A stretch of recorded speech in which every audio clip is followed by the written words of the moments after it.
बिस्मिल्लाहिर्रहमानिर्रहीम अस्सलाम वालेकुम वरहमतुल्लाहि वबरकातुहू। सो स्टडी कर रहे हैं फिज़िक्स थर्ड चैप्टर डायनामिक्स, और इसका आज जो टॉपिक कवर करेंगे हम वो है कंजर्वेशन ऑफ मोमेंटम, यानी कि मोमेंटम के जो लॉ हैं उसको स्टडी करेंगे यहाँ पे, और इलास्टिक और इन इलास्टिक कोलिजनों को भी स्टडी करेंगे हम यहाँ पे।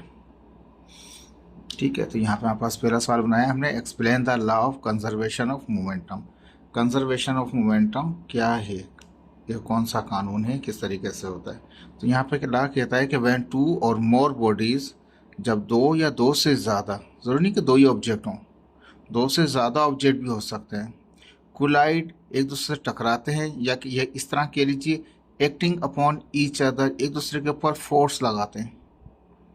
ठीक है, दो ऑब्जेक्ट हो सकते हैं, दो से ज़्यादा भी हो सकते हैं, वो आपस में टकरा भी सकते हैं, और साथ में ये भी हो सकता है कोई भी ऑब्जेक्ट दूसरे ऑब्जेक्ट के ऊपर फोर्स लगा रहा है इन एन आइसोलेटेड सिस्टम। देखें, ये याद रखने की बात है। कंजर्वेशन मोमेंटम तभी एप्लीकेबल है जब सिस्टम कौन सा होगा, वो आइसोलेटेड सिस्टम होगा। यानी कि आइसोलेटेड सिस्टम का मतलब ये है कि उस सिस्टम में कहीं से भी कोई एक्सटर्नल फोर्स नहीं होगी, यानी कि जो एक्सटर्नल फोर्स है वो ज़ीरो होगी, बाहर से कोई भी फोर्स नहीं लग रही होगी, तब ये लॉ एप्लीकेबल है। अदरवाइज ये लॉ फिर एप्लीकेबल नहीं होगा, चेंज हो जाएगा। ठीक है, वो फिर अलग कहानी है, हम उसमें नहीं जा रहे अभी। तो यहाँ कहता है कि व्हेन टू और मोर बॉडीज या ऑब्जेक्ट कोलाइड कर रहे हैं, टकरा रहे हैं, या वो आपस में एक दूसरे के ऊपर कोई फोर्स एक्सर्ट करते हैं, इस तरह से कि वो सिस्टम कौन सा है, इन एन आइसोलेटेड सिस्टम, वो आइसोलेटेड सिस्टम है, यानी कि उन ऑब्जेक्ट के अलावा उनके ऊपर कोई बाहर से कोई एक्सटर्नली फोर्स नहीं लग रही। ठीक है, then total momentum remains constant. तो कहता है कि जो टोटल निकलेगा मोमेंटम, मोमेंटम क्या है, हमने पहले भी पढ़ा था कि हम क्या करते हैं, कोई भी फोर्स लगाते हैं इन अ पर्टिकुलर टाइम। यानी कि फर्ज कर लें मेरे पास ये पेन है, ठीक है, या मेरे पास ये गाड़ी की है हमारे पास, तो इसको मैं कोई फोर्स लगाता हूँ। ठीक है, अगर मैं इसको फोर्स लगा रहा हूँ तो ये पेन मेरा इस की के ऊपर फोर्स एक्सर्ट कर रहा है।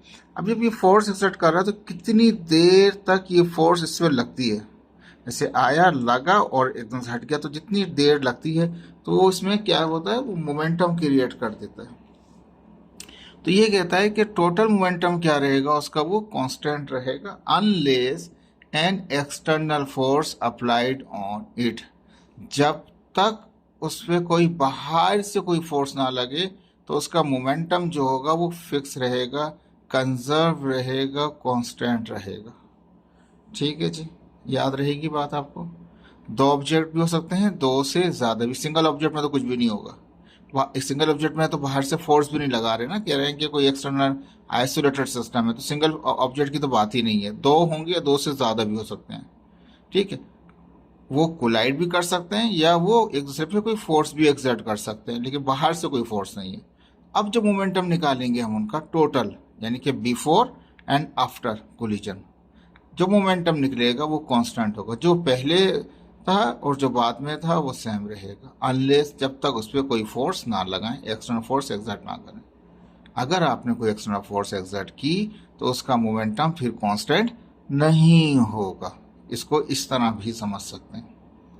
देखिए, अभी तो फर्स्ट ईयर पढ़ रहे हैं, इस वक्त में तो हम इससे समझेंगे कि मोमेंटम क्या है, लॉ ऑफ कंजर्वेशन मोमेंटम क्या है, क्या फोर्सेस होती हैं, कौन सा आइसोलेटेड सिस्टम होता है, एक्सटर्नल फोर्स एक्ट करती है या नहीं करती है।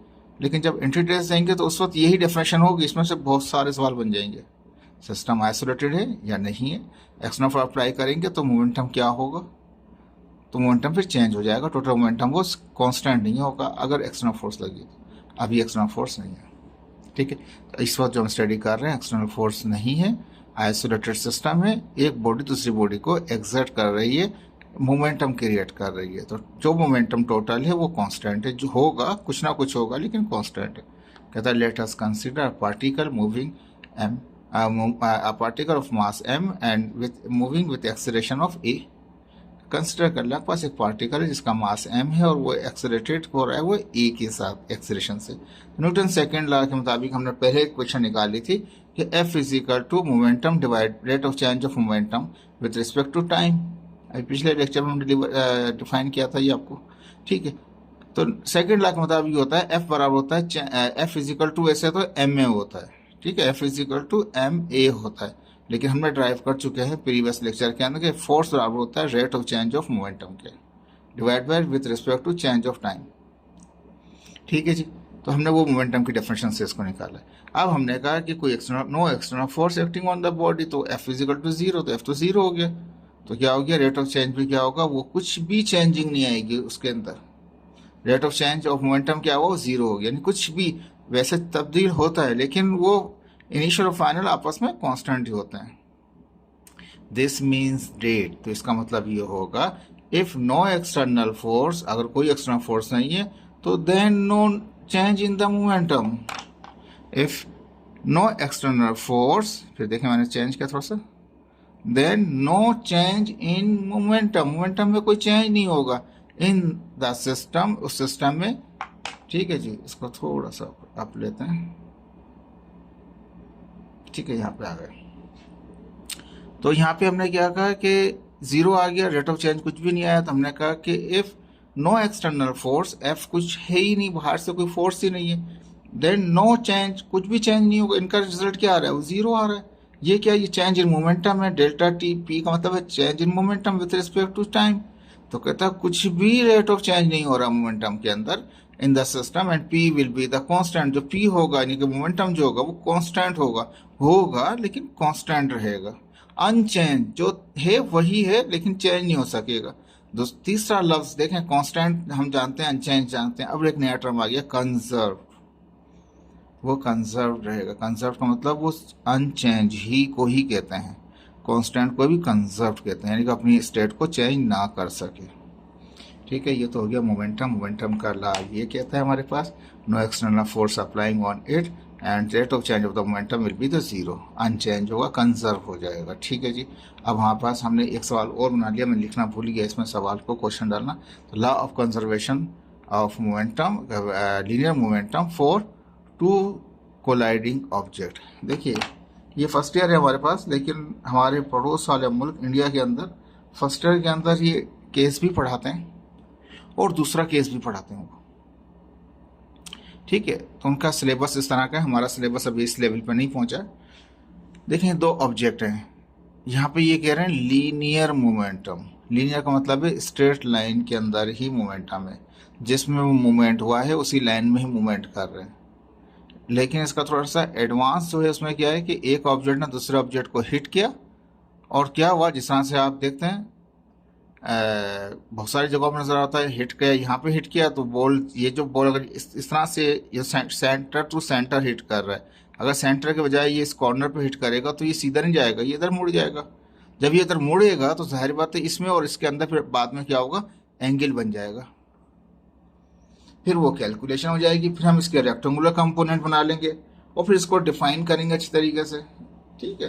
तो ये लॉ ऑफ कंजर्वेशन मोमेंटम जो है ये एक छोटी सी चीज़ नहीं है, ये बहुत बड़ी चीज़ है इसके अंदर, लेकिन हमारे पास अभी सब फर्स्ट टर्म में लिमिटेड रखा हुआ है हमारे टेक्स्ट बोर्ड ने। उसने कहा कि लीनियर मोमेंटम पढ़ाना है, यानी कि लीनियर मोमेंटम होना चाहिए, यानी कि एक ऑब्जेक्ट हिट करे दूसरे ऑब्जेक्ट को और दोनों उसी ही डायरेक्शन में मूव कर जाएं, लेकिन दोनों के दरमियान जो एंगल होगा आफ्टर कोलिजन वो सेम ही होगा, यानी कि वो एक ही कोलिनियर, आपने पढ़े थे बैटरी में कोलिनियर पॉइंट्स, यानी कि वो ऐसे पॉइंट जो एक ही लाइन पे आते हैं, तो ये इनकी जो मूवमेंट होगी वो कोलिनियर ही होगी, वो एक ही लाइन पे मूव कर रहे होंगे ये, लेकिन इनके दरमियान कोई एंगल नहीं बनेगा, जीरो एंगल रहेगा। लेकिन इसकी एडवांस वर्जन ये है कि वो एक ऑब्जेक्ट ने हिट किया दूसरे ऑब्जेक्ट को, ये ऑब्जेक्ट मूव कर गया किसी तरफ और ये चला गया सीधा, जब ये ऑरेंज वाला सीधा जाएगा और ब्लू वाला मूव कर गया अब, तो वो एंगल बन जाएगा इनके दरमियान में। तो फिर उसके हम बना देंगे रेक्टेंगुलर कंपोनेंट और फिर इसको अच्छी तरह से डिफाइन करेंगे, लेकिन फिलहाल अभी हमारे कोर्स में शामिल नहीं है, हो सकता है फ्यूचर में आगे जाके क्लासों में ये भी आ जाए, ठीक है। अब यहाँ पे क्या कह रहा है, यहाँ पे कह रहा है कि लॉ ऑफ कंजर्वेशन को स्टडी करना है लेकिन लीनियर मोमेंटम, ठीक है। लीनियर का मतलब सीधे एक स्ट्रेट लाइन में, फॉर टू कोलाइडिंग ऑब्जेक्ट, दो ऑब्जेक्ट कोलाइड करेंगे, टकराएंगे आपस में। Consider two object of mass m1 m2, एक का मास m1 है, अंदर नजर नहीं आ रहा होगा आपको, हल्का से लिखा हुआ है m1, दूसरे वाले का है m2, आप लिख सकते हैं इसको। पहले वाले की जो वेलोसिटी हमारे पास u1 है, दूसरे वाले की क्या है u2 है, ये बिफोर कोलिजन है। कहता है now consider the velocity u1, अगर फर्ज कर ले u1 ज़्यादा हो जाए, जब ज़्यादा होगी तभी वो हिट करेगा, अगर ज़्यादा नहीं होगी तो इसके पीछे पीछे चलता रहेगा। जैसे पूरी पाकिस्तानी कौम है, एक आगे चल रहा है, पूरी कौम पीछे पीछे जा रही है, वो मुड़ जाए कहीं पे, पूरी कौम वहाँ मुड़ जाएगी। तो देखें अलग हो जाएगा, छोड़ दीजिए। तो खैर ये दोनों के दोनों मूव कर रहे हैं, दोनों की अगर वेलोसिटी सेम होगी तो ये इसी से चलते रहेंगे, टकराएंगे नहीं। नतीजा क्या करना पड़ेगा, हिट कराने के लिए पहली वेलोसिटी जो u1 है इसको ज़्यादा होना पड़ेगा। तो यहाँ पे कहता है now consider the velocity u1 is greater than u2। फर्ज कर लिया जो वेलोसिटी इसकी ज़्यादा है उसकी कम है, तो ये हिट कर जाएगा, कोलाइड करेगा, m1 कोलाइड करेगा किसके साथ, m1 will collide to m2, m2 से during collision m1 and m2 will exert each other. अब m1 उस पर फोर्स, जब वो टकराएंगे आपस में, m1 इस पर फोर्स लगाएगा, वो उस पर फोर्स लगाएगा। तो कहता है कि m1 m2 will exert equal and opposite force. ये फॉरवर्ड लगा रहा होगा तो वो उसे बैकवर्ड लगा रहा होगा। डायरेक्शन तो मुख्तलिफ होंगी लेकिन दोनों की फोर्स का मैग्नीट्यूड क्या होगा, इक्वल होगा। तो m1 m2 एक दूसरे के ऊपर फोर्स एक्सर्ट करेंगे इक्वल मैग्नीट्यूड की, बट अपोजिट डायरेक्शन वाली ने। तो equal and opposite force on each other for the time interval. जो जिस थोड़े से टाइम में जो टकराए थे आपस में, ये वो टाइम कितना है, वो डेल्टा टी रखा है हमने यहाँ पे। This force will create the change in momentum in each object. m2 उस पर मोमेंटम चेंज कराएगा, m1 इस पर कराएगा। इन पे जो फोर्स लग रही है वो एक दूसरे पे मोमेंटम की चेंजिंग कराएंगे, शॉन इन द फिगर में भी नजर आ रहा है। ठीक है, ये कोलिजन दिखाया हुआ है। कहता है आफ्टर कोलिजन जब टकरा लिए वो आपस में डेल्टा टी टाइम के अंदर, तो क्या होगा, ये आगे जा रहे हैं, ये फिर इसके पीछे पीछे हो गए। ठीक है, तो अब जो वेलोसिटी पहले इसकी u1 थी अब v1 हो गई, उसकी वेलोसिटी u2 थी अब वो v2 हो गई। तो हमने बता दिया दोनों के दोनों सेम डायरेक्शन में जा रहे हैं लेकिन दोनों की वेलोसिटीज मुख्तलिफ हैं, v1 और v2 है। देखिए बुक ने कहा लीनियर वर्ड इस्तेमाल किया था शुरू में, लीनियर का मतलब वो सीधे ही चले जाएंगे। और एडवांस इसका वर्जन जो है हमारे पड़ोस मुल्क में पढ़ाया जाता है इंडिया के अंदर, उसमें क्या किया जाता है, ये सीधा नहीं जाता, ये अब चला जाता है, ये पीछे वाला ऑब्जेक्ट सीधा निकल जाता है। नतीजा क्या होता है, वो एंगल बन जाता है बीच में।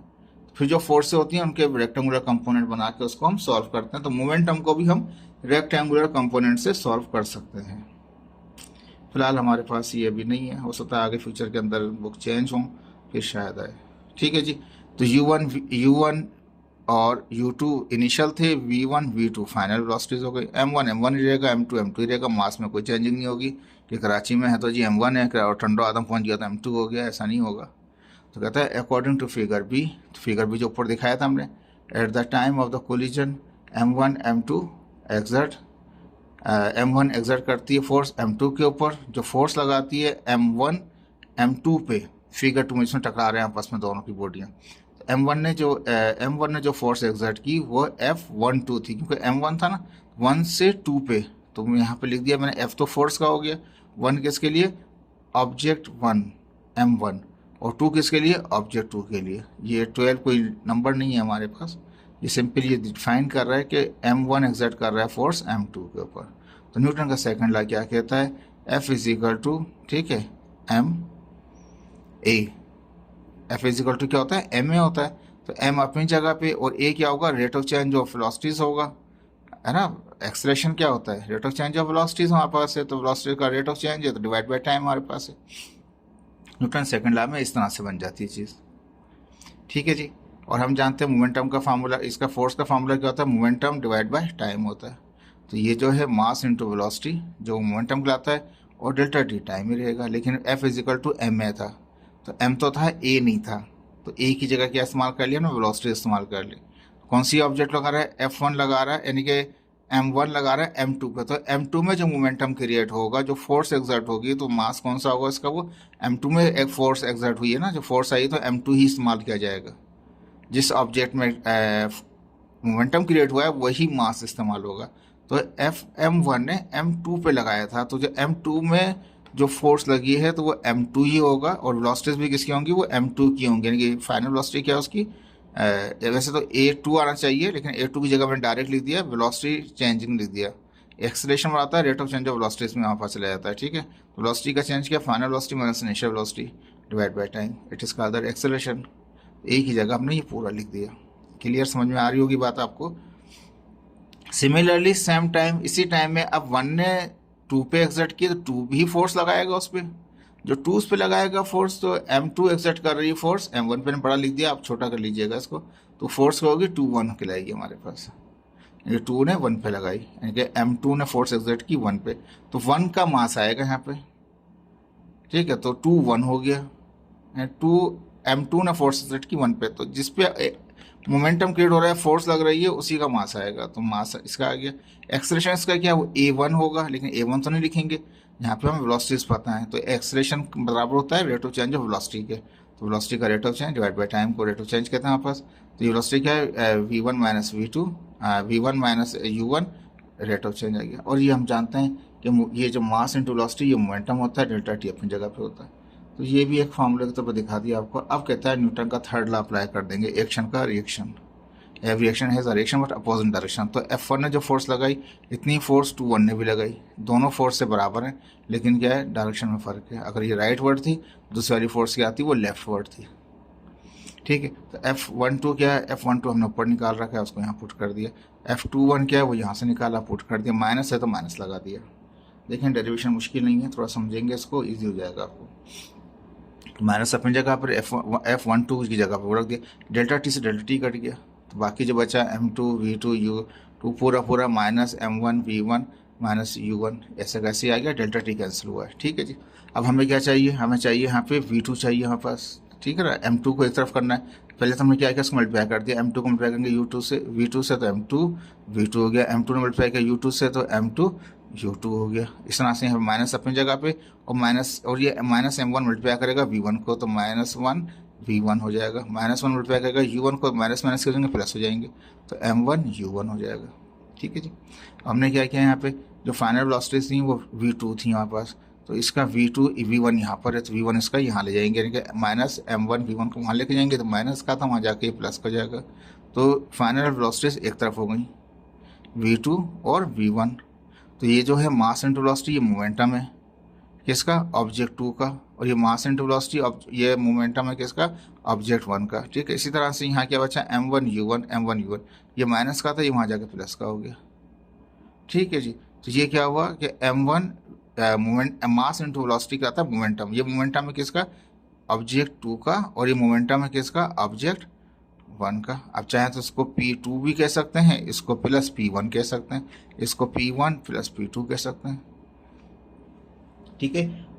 ये बिफोर का है, ये सॉरी, ये आफ्टर का है, और ये बिफोर का हो जाएगा, क्योंकि ये फाइनल वेलोसिटी थी, यहाँ पे बिफोर है, यहाँ पे आफ्टर, यहाँ पे आफ्टर, सॉरी यहाँ पे आफ्टर है, और यहाँ पे क्या हो जाएगा, बिफोर हो जाएगा, क्योंकि इनिशियल वालों को बिफोर कहेंगे और V2 वालों को फाइनल कहेंगे, तो वो आफ्टर कहलाएगा। तो ये आफ्टर मोमेंटम है, आफ्टर कोलिजन मोमेंटम है, और ये बिफोर मोमेंटम कोलिजन है, ये बराबर है। अब इसको मैंने इस तरह से लिख दिया कि यहाँ पे फाइनल यानी कि आफ्टर कोलिजन लिखा हुआ था, तो इनिशियल मोमेंटम पहले लिख दिया, फाइनल बाद में लिख दिया, कोई फ़र्क नहीं पड़ता, इसको यहाँ लिखें उसको वहाँ लिखें, ठीक है जी। तो ये हमारे पास बिफोर मोमेंट कोलिजन मोमेंटम है, और ये आफ्टर कोलिजन मोमेंटम है, दोनों ही बराबर हैं। यहाँ लिखा जो लेफ्ट साइड पे था टोटल मोमेंटम बिफोर कोलिजन, यानी कि ये पहले का है, तो U1 और U2 हैं, तो इनिशियल वेलोसिटीज हैं, तो ये हमारे पास कहलाएगा हमारे पास बिफोर कोलिजन का, वो हमारे पास फाइनल कोलिजन यानी कि आफ्टर कोलिजन कहलाएगा हमारे पास, ठीक है जी। दिस शो डेट, ये शो करता है in the absence of external force, अगर कोई एक्सटर्नल फोर्स नहीं है तो कहता है कि total momentum before collision is equal to the total momentum after collision.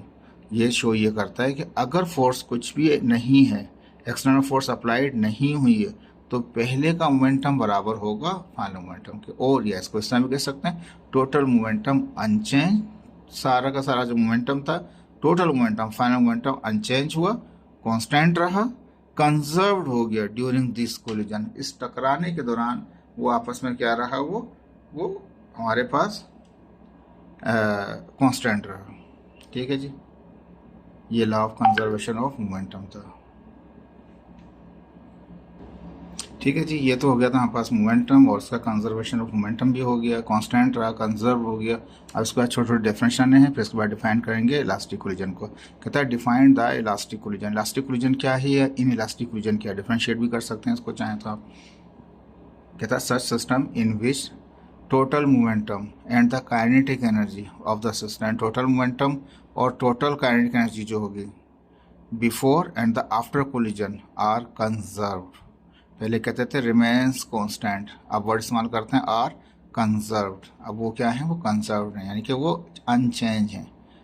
तो ऐसा सिस्टम कहलाता है वो इलास्टिक कोलिजन कहलाता है, जिसमें मोमेंटम टकराने से पहले का और टकराने के बाद का भी बराबर हो, और उनकी kinetic energy before collision and after collision भी सेम रहें, तो कंजर्व्ड रहें, तो कहलाएगा इलास्टिक कोलिजन। ठीक है जी। अब दूसरा टर्म था हमारे पास इन इलास्टिक कोलिजन। तो ये ऐसा सिस्टम है जिसमें मोमेंटम जो है वो बिफोर वाला और आफ्टर वाला तो बराबर होंगे, यानी कि इज कंजर्व्ड, वो तो कंजर्व्ड होंगे, लेकिन काइनेटिक एनर्जी जो है बिफोर की और आफ्टर की नॉट कंजर्व, वो बराबर नहीं होगी। इसमें momentum as well as kinetic energy before and after collision equal होगा, लेकिन यहाँ पे मोमेंटम तो बिफोर और आफ्टर इक्वल होगा, लेकिन kinetic energy before and after collision equal नहीं होगी। काइनेटिक एनर्जी बराबर नहीं होती, कंजर्व नहीं होती, मोमेंटम कंजर्व होता है। इसमें मोमेंटम और काइनेटिक एनर्जी दोनों ही कंजर्व होते हैं। ठीक है जी, आसान है, मुश्किल नहीं है। अब थोड़ा सा ये डेरिवेशन है, इसको और देख लीजिए। अब कहता है explain the elastic collision, explain कर रहे हैं इलास्टिक कोलिजन को इन वन डायरेक्शन। वो ये बात जो अभी कह रहा था आपसे, सीधे निकल जाए, वो एंगल नहीं बनाए। ठीक है, एंगल जीरो ही है यहाँ पे। तो कहता है इन वन डायरेक्शन, एक ही डायरेक्शन में, also drive final velocities of the both masses, दोनों जो ऑब्जेक्ट हैं उनकी फाइनल वेलोसिटी। फाइनल वेलोसिटी क्या है, वो v1 और v2 लाएंगे हमारे पास, उनको आप बनाइए, उनके ड्राइव करके दीजिए। ठीक है जी। कहते हैं यहाँ पे हमने कंसिडर कर लिया, हमारे पास दो नॉन रोटेटिंग स्फीयर हैं। ठीक है, रोटेट वाले नहीं है, लीनियर मूव करने वाले हमारे पास। रोटेट वाले में अलग केस हो जाएगा, तो इसलिए नॉन रोटेटिंग है, रोटेट नहीं हो रहा, सीधा ही जा रहा है। तो कंसिडर कर लिया दो नॉन रोटेटिंग स्फीयर्स हैं, एक का मास m1 है, दूसरे का मास m2 है, मूव कर रहे हैं विथ इनिशियल वेलोसिटी u1 और वो u2 के साथ इन द सेम डायरेक्शन, एक ही डायरेक्शन में, with their center are in linear line position. ये इंपॉर्टेंट पॉइंट है कि वो ऐसे हैं कि उनके सेंटर पॉइंट जो हैं वो आपस में एक दूसरे के फेस टू फेस हैं। ऐसा नहीं जैसे पहले कहा था कि ये आके इस किनारे से टकराएगा तो फिर ये सीधा नहीं जाएगा, ये उधर से जाएगा और ये सीधा निकल जाएगा, नतीजा क्या होगा, एंगल बन जाएगा। तो ये याद रख लीजिएगा, ये इंपॉर्टेंट पॉइंट है यहाँ पे। कहता है वेलोसिटी u1 और u2 जो है वो सेम डायरेक्शन के अंदर है, इस तरह से सेम डायरेक्शन में है in the respect of their center are in linear line, कि वो सीधी लाइन में आ जाते हैं, लीनियर लाइन पोजिशन में आ जाते हैं। Let's velocity u1 is greater, वही वाली जो बात पहले की थी, u1 ज़्यादा है तभी वो हिट करेगा, नहीं तो वो पीछे भी चलता रहेगा। u1 is greater than u2, u1 बड़ा है किससे, u2 से। Then after passing some time, जो कुछ टाइम गुजर जाता है तो m1 क्या करता है, हिट कर देता है, किसको, m2 को हिट करता है with face to face contact, बिल्कुल सीधा सीधा, ऐसा नहीं कि थोड़ा फर्क भी हो, ताकि वो सीधे जाएं दोनों। After collision start the elastic collision, जैसे ही वो टकराते हैं उसके बाद इलास्टिक कोलिजन स्टार्ट हो जाता है। इलास्टिक कोलिजन के साथ उनका मोमेंटम बिफोर आफ्टर भी सेम रहेगा, इस कोलिजन से पहले का मोमेंटम और इस कोलिजन के बाद का मोमेंटम भी सेम रहेगा, इनसे पहले का काइनेटिक एनर्जी भी और कोलिजन के बाद का काइनेटिक एनर्जी भी सेम रहेगा। तो इसलिए मैंने यहाँ लिखा स्टार्ट इलास्टिक कोलिजन, यहाँ स्टार्ट हो जाता है elastic collision and spheres are moving with the velocity v1। अब जो इसकी वेलोसिटी है v1 है और दूसरे वाली की क्या है, v2 है, in the same direction as shown under. नीचे से आ रहा है आपको, according to law of momentum, हम जानते हैं मोमेंटम बिफोर कोलिजन वो क्या था हमारे पास, उसमें मोमेंटम कहते हैं मास इनटू वेलोसिटी को। आसान सा सिंपल सा याद रख लीजिए, डायग्राम से देख के आप इसको बना सकते हो, कुछ भी मुश्किल नहीं है। देखें मैं इसी डायग्राम से बना दूंगा इसको, सिंपल, कुछ भी याद करने की जरूरत नहीं है आपको। मोमेंटम कह रहा है बिफोर का, तो बिफोर में ये है, मोमेंटम कहते हैं मास इनटू वेलोसिटी। तो एक ऑब्जेक्ट का क्या होगा, m1 u1, दूसरा वाला क्या है, m2 u2, ये टकराने से पहले के। तो मोमेंटम आफ्टर कोलिजन तो बाद वाले में, तो m1 v1 plus m2 v2। सिर्फ फिगर देख के आप इसको बना सकते हैं, कोई याद करने की जरूरत ही नहीं है आपको।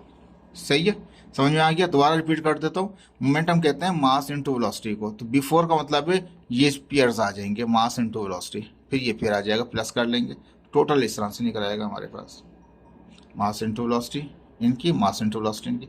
आफ्टर में क्या होगा, मास इनटू वेलोसिटी v1 के साथ, मास इनटू वेलोसिटी v2 के साथ। ठीक है जी, according to law of conservation of momentum, कि वो कंजर्व होते हैं तो क्या होता है, बिफोर वाला आफ्टर के बराबर हो जाता है। तो अब हम इस वाले को यहाँ रख दिया, उस वाले को वहाँ रख दिया, कोई फर्क नहीं पड़ सकता किसी को भी कहीं पर।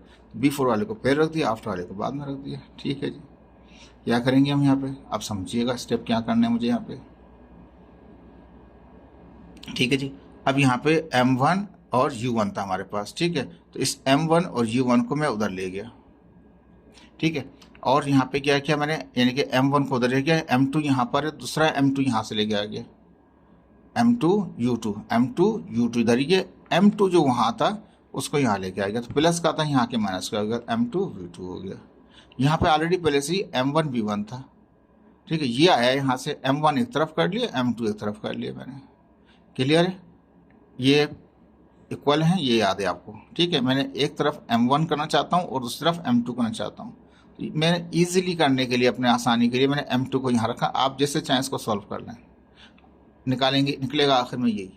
ठीक है, मैंने क्या रखा यहाँ पे, M2 को यहाँ रहने दिया, M1 को वहाँ रहने दिया, तो इस M1 को वहाँ ले गया, उस वाले M2 को यहाँ ले गया गया। ठीक है, अब इन दोनों में से M2 कॉमन है। ठीक है, वहाँ से M1 कॉमन है। अब मैं इसको यहाँ लिखूँ, इसको वहाँ लिखूँ, कोई फ़र्क नहीं पड़ता। तो मैंने OR करके लिख दिया कि ये भी दोनों आपस में बराबर है। या M2 पहले लिख सकता है, M1 बाद में लिखा, M1 या लेफ्ट साइड यहाँ लिख दिया, राइट साइड वहाँ लिख दिया, कोई फर्क नहीं पड़ेगा। M1 दोनों में कॉमन है, कॉमन आ जाएगा, वहाँ पे M2 कॉमन है, यहाँ पे V1 रहेगा माइनस U1 रहेगा, यहाँ पे M2 कॉमन आ गया तो U2 माइनस V2। ये क्वेश्चन 1 किया जी मैंने। ठीक है जी, अब इसी तरीके से हम बनाएंगे इसकी काइनेटिक एनर्जी। अब सिंपल से यही चीज़ रखें ध्यान में आप। Similarly according to kinetic energy क्या है हमारे पास, बिफोर और आफ्टर निकालने हैं हमें। तो बिफोर वाले में क्या होगा, वेलोसिटीज कौन सी होंगी, U1 और U2 वाली होंगी, ये बिफोर वाला ये रहा। अच्छा, अब काइनेटिक एनर्जी का फॉर्मूला पहले पढ़ चुके हैं। काइनेटिक एनर्जी का फॉर्मूला होता है KE is equal to half mv², mv²।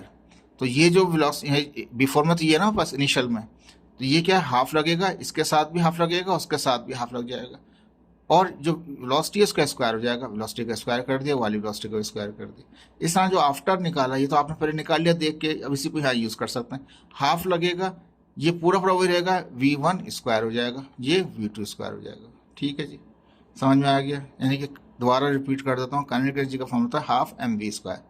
तो ये mv तो है हमारे पास, यानी कि मास इंटू वेलोसिटी, स्क्वायर में आ जाएगी वेलोसिटी, स्क्वायर में आ जाएगी वेलोसिटी, स्क्वायर में आ जाएंगे वेलोसिटी, हाफ भी लग जाएगा शुरू में। ठीक है जी, तो कहता है यहाँ पे since the collision is elastic, collision क्या वो इलास्टिक है, तो इनकी काइनेटिक एनर्जी बिफोर आफ्टर की दोनों क्या होंगी, आपस में बराबर होंगी। तो मैंने क्या लिखा, before and after collision is conserved. 10 तो क्या होगा, यानी कि बिफोर वाला यहाँ लिख दिया, आफ्टर वाला वहाँ लिख दिया मैंने। यहाँ पे बिफोर, यहाँ आफ्टर का लिख दें, वहाँ बिफोर का लिख दें, आपके अपने ऊपर डिपेंड करता है। ठीक है जी, तो दोनों को मैंने इनको आपस में बराबर कर दिया। ठीक है जी, मैंने बिफोर आफ्टर वाला पहले लिख दिया और बिफोर वाला बाद में लिख दिया। ठीक है जी, कोई फर्क नहीं पड़ता इससे, जैसे भी आप इजीली करना चाहें। मैंने यहाँ पे हाफ इसमें से कॉमन निकालता है, कॉमन निकाल दिया। यहाँ पे भी 1/2 यानी कि हाफ कॉमन निकालता है, हाफ कॉमन निकाल दिया। M1 V1², यहाँ पे क्या M2 V2², यहाँ पे क्या M1 U1², यहाँ पे क्या M2 U2²। ये बिफोर का, ये आफ्टर का था। हाफ से हाफ कट जाएगा, जैसे वहाँ पहले हमने डेल्टा T कैंसिल किया था। ठीक है, अब हाफ की कहानी ख़त्म हो गई यहाँ पे। अब क्या बचा मेरे पास, सिंपल बचे ये। मैंने क्या किया, इसको एज इट लिख दिया। देखिए कुछ भी नहीं किया मैंने, सिर्फ ये दिखाया कि ये मैंने सिर्फ ये कैंसिल किया था, ये यहाँ पे ऐसे आ गया। अब मुझे क्या करना है, अब मैं चाहता हूँ कि मेरा M1 और V1 यहाँ पे रहे और ये M2 और V2 जो है ये मूव कर जाए। ठीक है, मैं चाहता हूँ कि मेरा M1 एक तरफ रहे, M2 एक तरफ रहे। ठीक है, ये भी कह सकते हैं M1 यहाँ पर है, यहाँ पे M1 यहाँ पर है, या ले M1 को यहाँ ले जाओ, या ले M2 को वहाँ ले जाओ। तो ये M1 V1² अपनी जगह पर था, ये M1 U1² था, ये प्लस का था, वहाँ के माइनस का हो गया। ये ऑलरेडी पहले से प्लस का था, M2 U2², तो ये प्लस का था, तो ये वहाँ जाके माइनस का होगा, M2 V2²। ठीक है जी, इन दोनों में से M1 कॉमन आ जाएगा, इन दोनों में से M2 कॉमन आ जाएगा। सिंपल है, क्या बचेगा, V1² माइनस U1², यहाँ पे U2² माइनस V2²। ठीक है, ये मत देखिएगा यहाँ पे V है तो वहाँ U है, देखें जैसा है ऑर्डर ऐसे ही आएगा ये भी, इसमें कोई ऐसा नहीं कि सेम टू सेम रिपीट होगा। ठीक है जी, तो ये M1 है तो M1 ही आएगा अंदर, U1 है तो U1 आएगा। वहाँ पे ऑर्डर में पहले क्या था, U2 था पहले, तो U2 ही अंदर आएगा स्क्वायर में, तो V2 बाद में है तो बाद में माइनस में आएगा, माइनस का ये, ठीक है। तो अब ये M1 और M2 की फॉर्म में आ गया मेरे पास। अब यहाँ पे और भी देखें, first term square minus second term square, तो एक बार प्लस में लिख दें, एक बार माइनस में। इस तरह यहाँ भी first term square second term square, square को खत्म कर दिया मैंने, क्या कर दिया, a square minus b square form रख दिया, एक बार प्लस में एक बार माइनस में, तो एक बार इसको भी प्लस में और एक बार माइनस में फॉर्मूला लगा दिया, a square minus b square, ठीक है जी, इजी है। अब ये इक्वेशन 2 आ गई मेरे पास। अब पीछे भी एक इक्वेशन निकाल के आए थे, वो इक्वेशन आपको 1 थी जो मोमेंटम में निकाली थी। यहाँ भी M1 है, M2 आ रहा है कॉमन निकले में, वहाँ पे भी देखें M1 और M2 कॉमन निकले में, M1 M2, तो डिवाइड कर दें इस इक्वेशन 2 को, डिवाइड इक्वेशन 2 को कर दें इक्वेशन 1 से, तो ये इक्वेशन 2 ऊपर आ गई, इक्वेशन 1 लेफ्ट साइड ने लेफ्ट साइड को डिवाइड किया, उसके इक्वेशन के 1 के राइट साइड ने राइट साइड को डिवाइड किया, ठीक है जी। ये माइनस है, ये मेरे पास प्रॉब्लम हो रहा था लिखने में, इसलिए मैंने यहीं से ले लिया, ठीक है। ये माइनस है बीच में, इसमें माइनस लगा लीजिएगा अंदर आप, इसलिए स्क्वायर में दिखा रखें, ये माइनस के हैं, ठीक है जी। M1 से M1 कट जाएगा, M2 से M2 कट जाएगा। हम निकाल रहे हैं वेलोसिटी जो उसने सवाल में कह रखा था।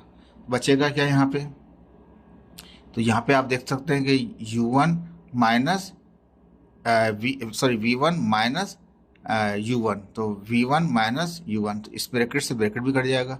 इस तरह U2 है, माइनस माइनस है, और V2 है, तो ये ब्रैकेट ब्रैकेट से कट जाएगा, तो ये ब्रैकेट कट गया, इस ब्रैकेट से M2 से M2 कट गया, बचा यहाँ पे U2 प्लस V2, वहाँ पे इस ब्रैकेट से, क्योंकि माइनस बीच में माइनस आप लगा लीजिएगा, ये ब्रैकेट से कट गया, M1 से 1 कट गया, यहाँ बचा U1 प्लस U2, ठीक है जी।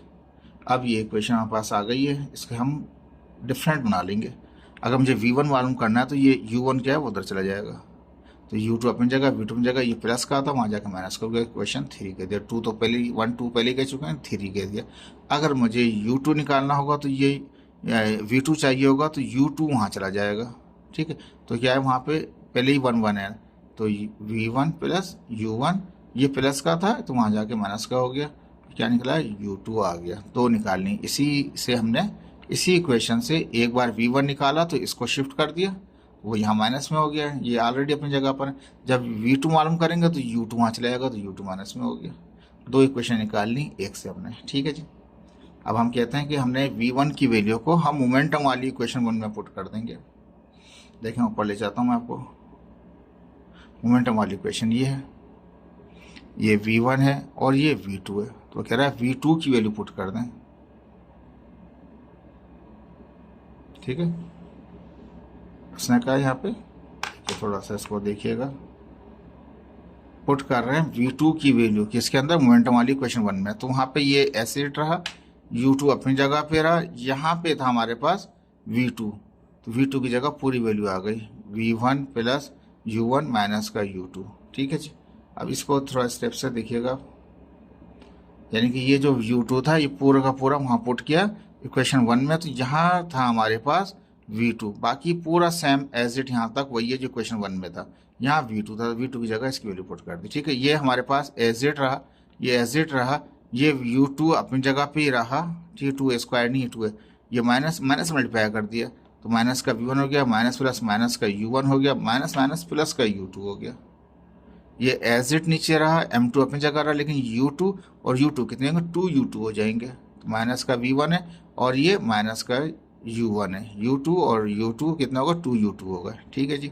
अब इसके बाद क्या किया मैंने, देखिए कुछ भी नहीं किया, सिंपल मल्टीप्लाई किया, M1 से मल्टीप्लाई कर दो इसको, उसको M2 से, तो M1 से करेंगे तो M1 V1 माइनस अपनी जगह M1 U1 हो गया, M2 को मल्टीप्लाई करो सबसे, तो 2 भी रहेगा, M2 और U2, M2 plus minus minus M2 और V1, M2 को मल्टीप्लाई करें इससे माइनस है, तो माइनस का M2 और U1, ठीक है जी, इजी है, ठीक है जी।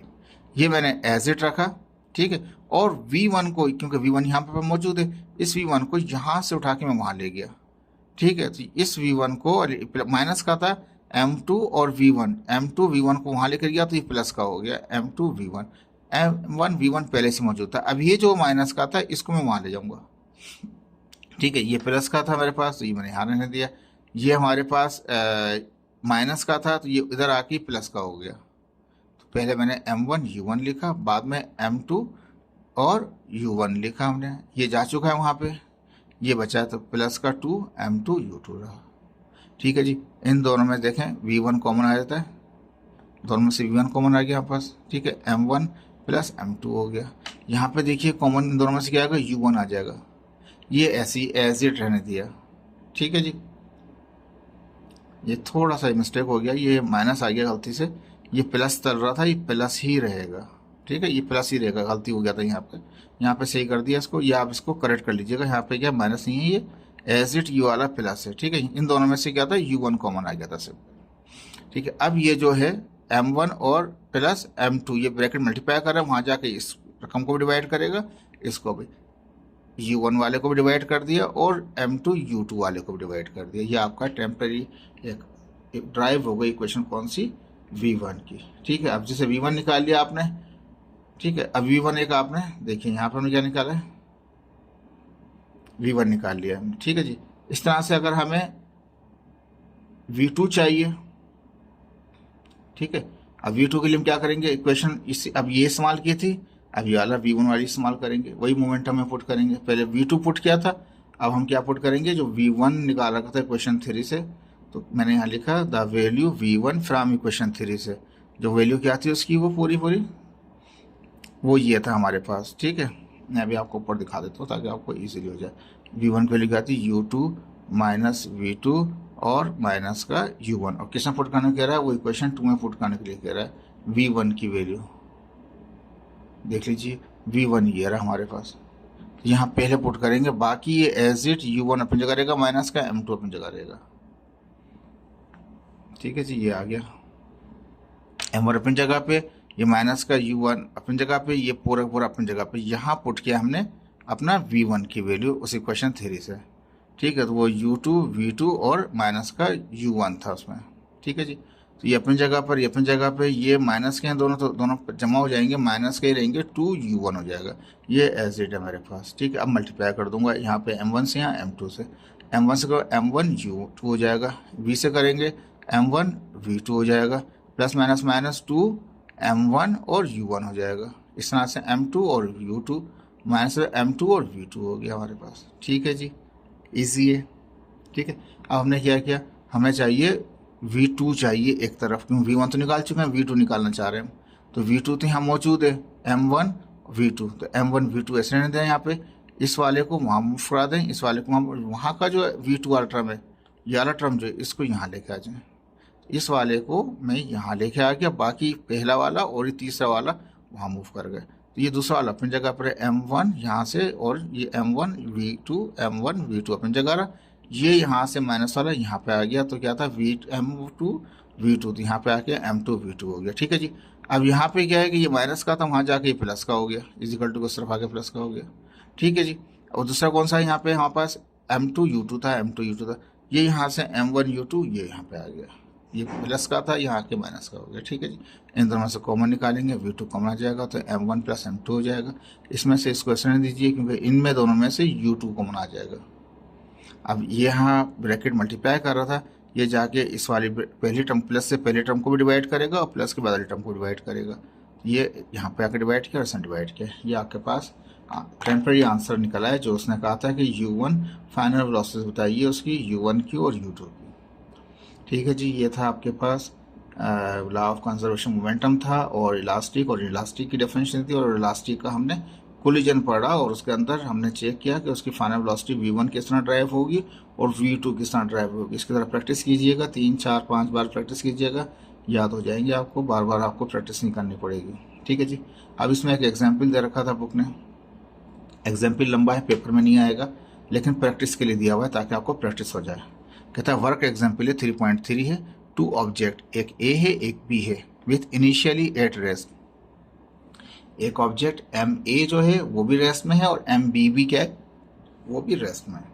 मास M1 MA और MB जो है दोनों रेस्ट में U1 और U2 क्या है, वो 0 हो गए, U1 और U2 0 हो गए, ठीक है।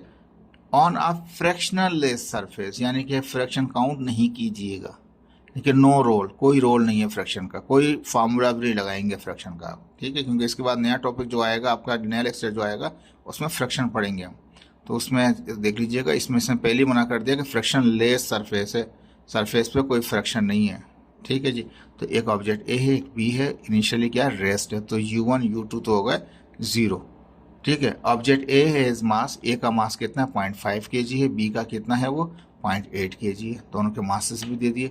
ए कोलाइड करता है बी से, ज़्यादा वेलोसिटी ज़्यादा हो जाएगी। आफ्टर द कोलिजन ए जो है जब टकरा गए, टकराने के बाद क्या हुआ, एक की वेलोसिटी कितनी थी, राइट पे गया, एक राइट पे गया और एक उलट चला गया। तो कहता है जो ए था वो तो आगे गया, लेकिन जो बी वाला था वो पीछे चला गया, ये इनके मुताबिक वैसा हो। ठीक है, तो ए जो था उसकी वेलोसिटी कितनी थी, 4 मीटर पर सेकेंड थी।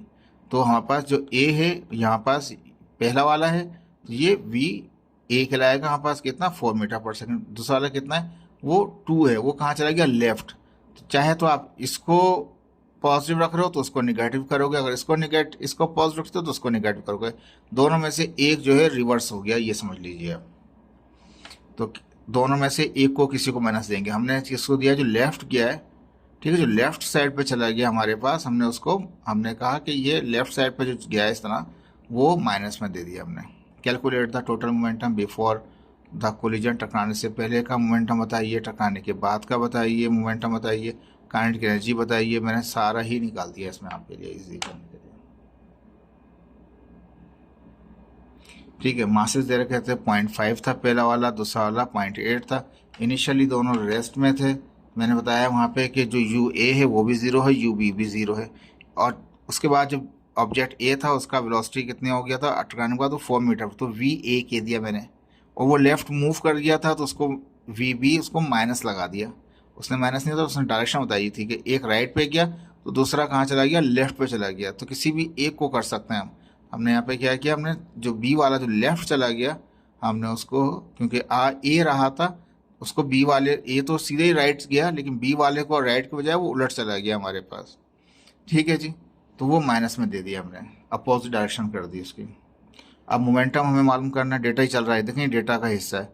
टोटल मोमेंटम बिफोर कोलिजन, टकराने से पहले का टोटल मोमेंटम बताइए। तो टकराने, अब मोमेंटम तो ऑब्जेक्ट ए में भी क्रिएट होगा और बी में भी क्रिएट होगा, दोनों में क्रिएट होगा। बिफोर का क्या होगा, जो मोमेंटम पी ए का बिफोर, उसको प्लस कर ले, टोटल कैसे निकलेगा, दोनों के मोमेंटम को प्लस करना पड़ेगा। मोमेंटम ए को प्लस करें मोमेंटम बी के साथ, बिफोर वाले को एक तरफ क्वेश्चन मार्क रख दिया। जो दोनों को निकालेंगे तो प्लस करेंगे फिर निकलेगा ये total momentum before collision. Total momentum after collision में क्या होगा, ऑब्जेक्ट ए का टकराने के बाद का मोमेंटम भी होगा, उसके बाद के, इनिशियल तो मोमेंटम था ही नहीं, 0 ही था, इसका 0 कर सकते हैं, मैंने फिर भी सॉल्व किया है आपको, ठीक है, ताकि आपको फार्मूले की प्रैक्टिस हो जाए। ठीक है, बी में कहता है कि तो आफ्टर कोलिजन में क्या होगा, जो ए का मोमेंटम होगा और बी का जो होगा, दोनों को प्लस करेंगे तो टोटल निकलेगा। इस तरह काइनेटिक एनर्जी का क्या रखा है इसने, ये डेटा चल रहा है, देखें ये बहुत बड़ा डेटा है आपका। काइनेटिक एनर्जी बिफोर कोलिजन, तो बिफोर कोलिजन से पहले काइनेटिक एनर्जी क्या है, ए ऑब्जेक्ट की अपनी काइनेटिक एनर्जी होगी, बी की अपनी होगी, दोनों को जमा करूंगा तो टोटल बनेगा।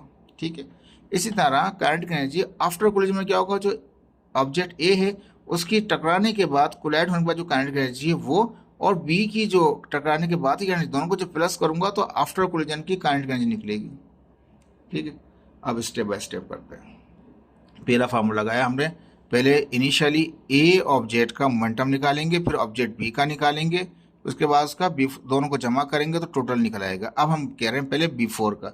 बिफोर में क्या होगा, ऑब्जेक्ट ए है तो मास ए होगा और उसकी ही वेलोसिटी होगी। मास ए की क्या है, यू ए है। इनिशियल मास कितना था उसका, 0.5 था, इनिशियली वो 0 था, 0 किस में 0 कर देगा, शो करा दिया। वैसे एक लाइन में लिख सकता था, लेकिन मैं फिर भी शो करा दिया आपको, ताकि रेस्ट में था 0 थी, मल्टीप्लाई किया। तो अब बिफोर जो कोलिजन का जो मोमेंटम था ए ऑब्जेक्ट का, वो 0 आ गया। बी का भी क्या था, वो भी रेस्ट में था, मास ज़रूर था उसका 0.8, लेकिन वेलोसिटी तो उसकी 0 थी इनिशियली, मल्टीप्लाई किया तो 0 आ गया। ठीक है जी, ये तो हो गया मोमेंटम। अब हमने कहा according to question total momentum before collision, collision से पहले का क्या होगा, ऑब्जेक्ट ए ने भी एक मोमेंटम दिया, ऑब्जेक्ट बी ने भी एक मोमेंटम दिया, लेकिन इत्तेफाक से वो रेस्ट में ही थे तो दोनों का मोमेंटम 0 थे, तो दोनों का आंसर निकाल के दिखाएं भी आपको, तो वो क्या है, वो 0 आ गया। इसी तरह से अब हम निकालेंगे आफ्टर का।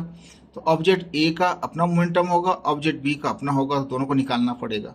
तो मोमेंटम ए ऑब्जेक्ट ए का आफ्टर यानी बाद का, तो मास तो वही रहेगा, लेकिन वेलोसिटी क्या होगा, पहले यू थी अब वी हो गया, वी ए हो गया। मास तो वही रहा, लेकिन उसका वेलोसिटी 4 हो गई थी उसकी, तो 4 रख दिया हमने, मल्टीप्लाई किया तो 2 आ गया। किलोग्राम मीटर पर सेकंड आ गया, ये ए ऑब्जेक्ट का। इस तरह बी ऑब्जेक्ट का भी आएगा। बी ऑब्जेक्ट जो है उसका मोमेंटम होगा आफ्टर का, तो आफ्टर की वेलोसिटी क्या है, वी होती है, वी बी। मास तो वही है उसका 0.8, और वो हमने कहा कि वो राइट के बजाय वो लेफ्ट चला गया, डायरेक्शन अपोजिट हो गई, क्योंकि बी ए ने हिट किया था ना, बी ने कोई हिट किया था, ए ने हिट किया था, तो उसको राइट ही जाना चाहिए था, वो लेफ्ट चला गया, तो इसलिए उसकी डायरेक्शन क्या थी, वो माइनस हो गई।